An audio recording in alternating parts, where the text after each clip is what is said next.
नमस्कार दोस्तों, मैं हूं दीपक चौरसिया और मेरे सोशल मीडिया के मंच पर आपका स्वागत है।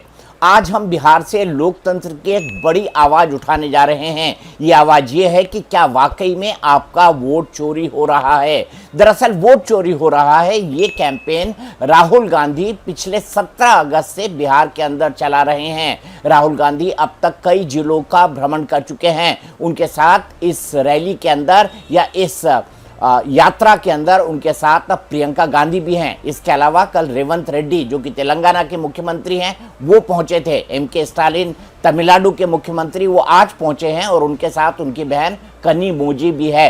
राहुल गांधी पूरे बिहार में तेजस्वी यादव के साथ वोट अधिकार यात्रा या फिर वोटर अधिकार यात्रा कर रहे हैं। उनका मानना है कि बिहार में आम लोगों के वोट चोरी हुए हैं। किन लोगों के वोट चोरी हुए हैं? ये वो लोग हैं जो दलित हैं, ये वो लोग हैं जो ओबीसी हैं, अति पिछड़े समुदाय से आते हैं, और वो लोग हैं जो माइनॉरिटी हैं।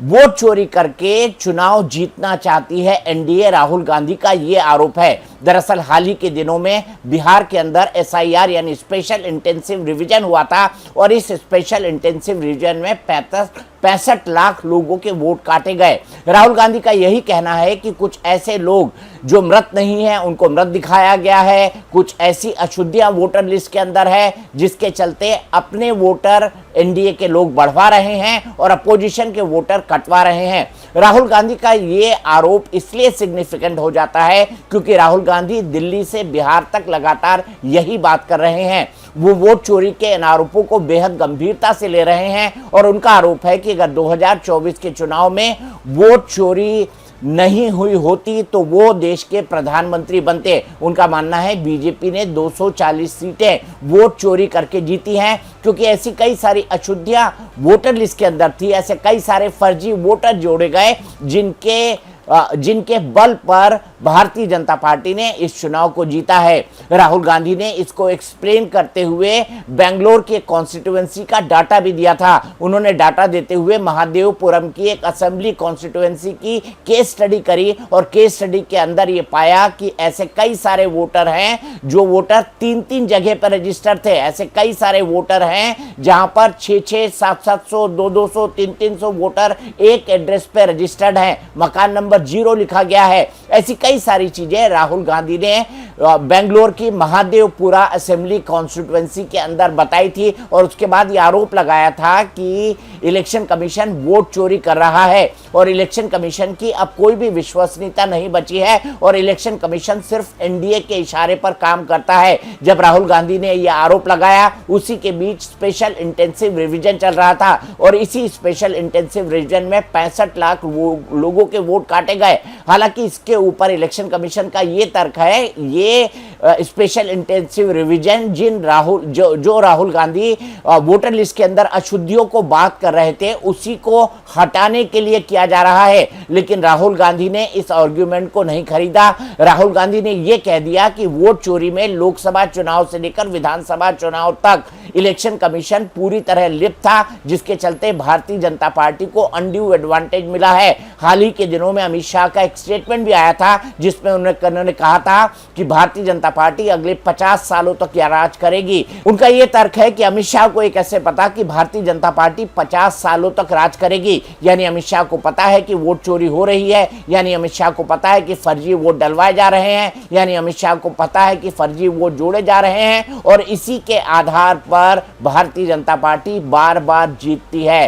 राहुल गांधी ने यह भी कहा कि जब उन्होंने वोट चोरी के इस एटम बम का खुलासा किया बेंगलोर का एग्जाम्पल देकर, महाराष्ट्र के विधानसभा चुनाव का एग्जाम्पल देकर, जहां पर 40 लाख कहीं पे राहुल गांधी ने कहा 40 लाख वोट जोड़े गए, कहीं पे कहा 1 करोड़ वोट जोड़े गए। इन तमाम वोटों के जोड़े जाने के आरोप के बाद राहुल गांधी ने साफ साफ कहा कि मैंने जब महाराष्ट्र का एग्जाम्पल लेकर, कर्नाटक का एग्जाम्पल लेकर वोट चोरी का आरोप लगाया तो भारतीय जनता पार्टी का कोई भी नेता मेरे आरोपों पर अपनी काउंटर प्रतिक्रिया देने नहीं आया। ये साफ करता है कि वोट चोरी लंबे समय से चल रही है और बिहार में हम ये वोट चोरी नहीं होने देंगे। हमने प्रेस कॉन्फ्रेंस की, देश के सामने, दुनिया के सामने, और दूध का दूध पानी का पानी हो गया। आप नोट करो, बीजेपी के एक नेता ने आमतौर से हर चीज पे टिप्पणी करते हैं, मेरे प्रेस कॉन्फ्रेंस पे बीजेपी के एक नेता ने बयान नहीं दिया, मोदी जी ने एक शब्द नहीं बोला, अमित शाह ने एक शब्द नहीं बोला।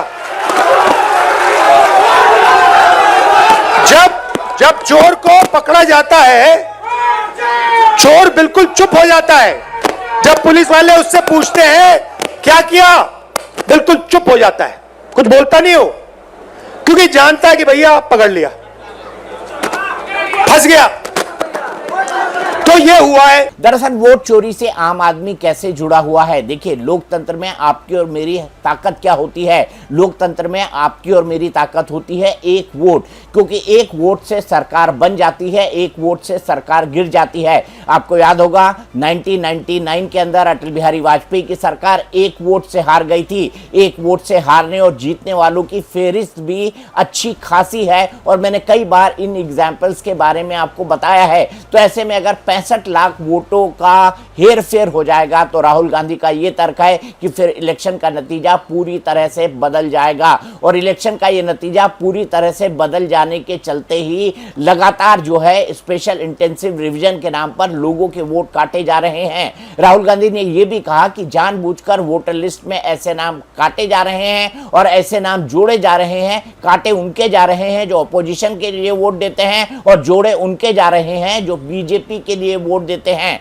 अब इलेक्शन कमीशन इस पर क्या तर्क देता है? इलेक्शन कमीशन इस पर यह तर्क देता है कि राहुल गांधी ने वोटर लिस्ट के अंदर जो अशुद्धियां बताई हैं उसको ठीक करने का एकमात्र तरीका स्पेशल इंटेंसिव रिवीजन है, जिसको बिहार के अंदर किया जा रहा है। स्पेशल इंटेंसिव रिवीजन समय समय पर होता है, और ये स्पेशल इंटेंसिव रिवीजन जो है बिहार में कई सालों के बाद हो रहा है। और स्पेशल इंटेंसिव रिवीजन एक सामान्य प्रक्रिया है, ये चुनाव आयोग का तर्क है। लेकिन ये चुनाव आयोग का तर्क न राहुल गांधी के गले उतर रहा है और न ही तेजस्वी यादव के।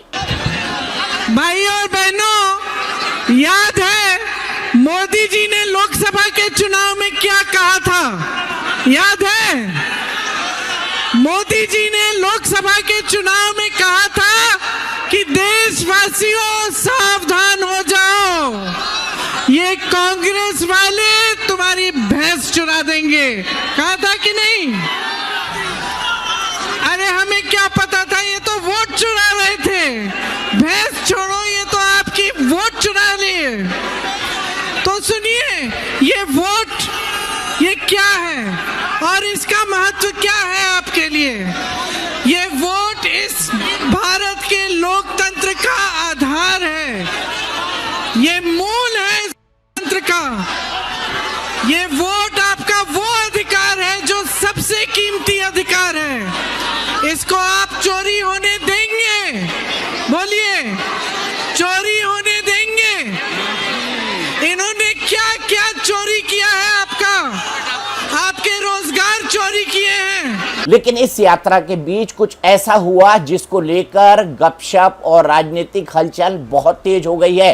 पॉलिटिकल गॉसिप भी होने लगा है। गपशप का मेरा मतलब है पॉलिटिकल गॉसिप, क्योंकि राहुल गांधी से एक सवाल पूछा गया। राहुल गांधी से एक प्रेस कॉन्फ्रेंस के अंदर यह सवाल पूछा गया कि क्या तेजस्वी यादव आपके मुख्यमंत्री होंगे, क्योंकि तेजस्वी यादव साफ साफ कह चुके हैं कि राहुल गांधी प्रधानमंत्री होंगे, और राहुल गांधी अगर प्रधानमंत्री होंगे तो क्या तेजस्वी यादव बिहार के मुख्यमंत्री होंगे? राहुल गांधी से सवाल पूछा गया, लेकिन राहुल गांधी ने इसका सीधा जवाब नहीं दिया। इसके बाद इन तमाम अफवाहों और कानाफूसी को बल मिलने लगा कि राहुल गांधी जानबूझकर तेजस्वी यादव को मुख्यमंत्री के कैंडिडेट के तौर पर प्रोजेक्ट नहीं कर रहे हैं।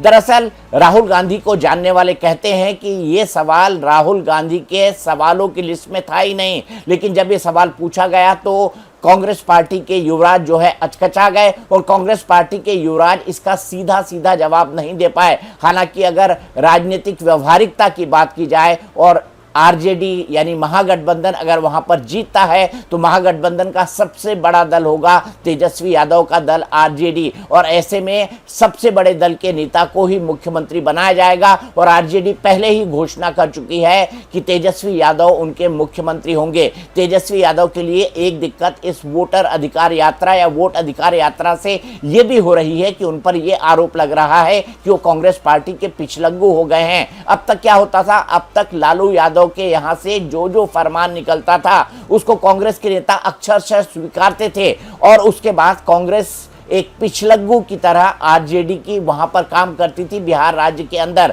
लेकिन इस बार राहुल गांधी ने इस एजेंडे को ओवरटर्न कर दिया है। राहुल गांधी वोट चोरी का आरोप लगा रहे हैं, राहुल गांधी वोटर अधिकार यात्रा कर रहे हैं और यहां पर एजेंडा अब तेजस्वी नहीं बल्कि राहुल गांधी सेट कर रहे हैं। राहुल गांधी ने तेजस्वी के साफ साफ मुख्यमंत्री पद पर बिठाने के बारे में कुछ नहीं बोला, जिससे राजनीतिक अफवाहों का बाजार और गर्म हो गया।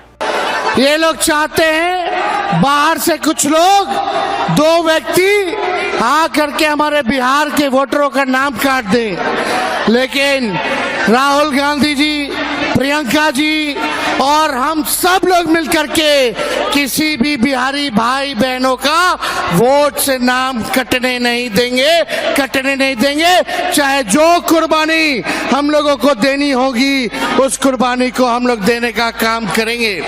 साथ ही साथ मिल करके सत्ता को बेदखल करेंगे।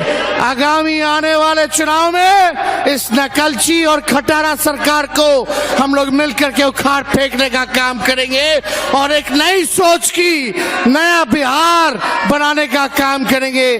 केवल सरकार ही नहीं बनाएंगे बल्कि बिहार बनाने का काम करेंगे।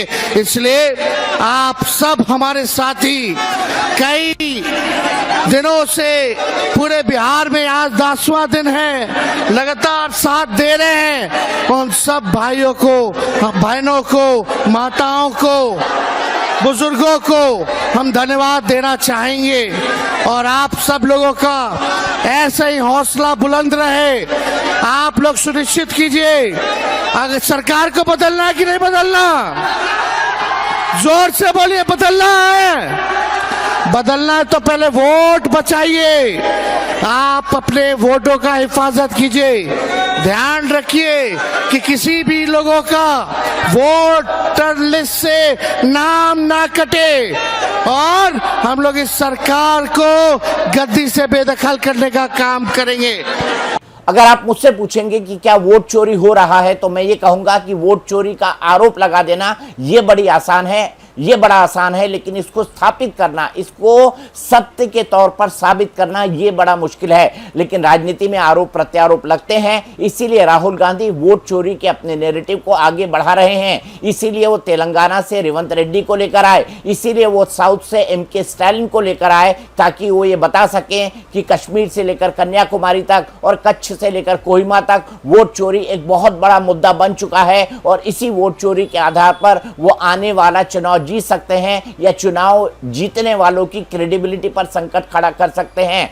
भारतीय जनता पार्टी इस बारे में ये कहती है कि ये पूरे के पूरे आरोप बकवास हैं, ये अफवाह प्रोपेगेंडा है और ये अफवाह फैलाने जैसा है। लेकिन राहुल गांधी को लगता है कि ये मुद्दा बहुत दूर तक जाएगा, इसीलिए राहुल गांधी इस मुद्दे को प्रमुखता से उठा रहे हैं। लेकिन दिक्कत तेजस्वी यादव के सामने हो रही है। तेजस्वी यादव पर यह आरोप लग रहा है कि अब वो राहुल गांधी के पिछलग्गू हो गए हैं, क्योंकि ये यात्रा पूरी की पूरी कांग्रेस पार्टी ने ऑर्गेनाइज की है और 17 अगस्त से लेकर 1 सितंबर तक ये यात्रा चलेगी। तेजस्वी यादव के लिए सबसे बड़ा संकट ये है कि तेजस्वी यादव इस यात्रा के अंदर राहुल गांधी के पिछलग्गू दिखाई दे रहे हैं। अब तक बिहार के अंदर आरजेडी एजेंडा सेट करता था, अब तक लालू यादव और तेजस्वी यादव एजेंडा सेट करते थे, लेकिन इस बार ऐसा लग रहा है कि इस पूरी यात्रा के दौरान एजेंडा राहुल गांधी ने सेट किया है। ऐसे में एंटी इनकम्बेंसी यानी नीतीश कुमार की सरकार के खिलाफ पड़ने वाला वोट जो है वो नेपथ्य के अंदर चला गया है। इसके अलावा सरकार जो कानून व्यवस्था के मसले पर हाल ही में फेल हुई है वो भी नेपथ्य में चला गया है। इसके अलावा नीतीश कुमार की सेहत जो आजकल नासाज रह रही है वो विषय भी नेपथ्य के अंदर चला गया है। 20 साल की एंटी इनकम्बेंसी बहुत होती है। तेजस्वी यादव इसको मुद्दा बनाना चाहते हैं, लेकिन वोट चोरी के आरोपों के चलते यह मुद्दा भी कहीं ना कहीं नेपथ्य में चला गया है। अब राहुल गांधी के इस वोट चोरी के आरोपों के बाद तेजस्वी यादव अपना एजेंडा किस तरीके से सेट करेंगे और अपनी चुनावी बिसात किस तरह से बिछाते हैं, इस पर सबकी निगाहें लगी होंगी।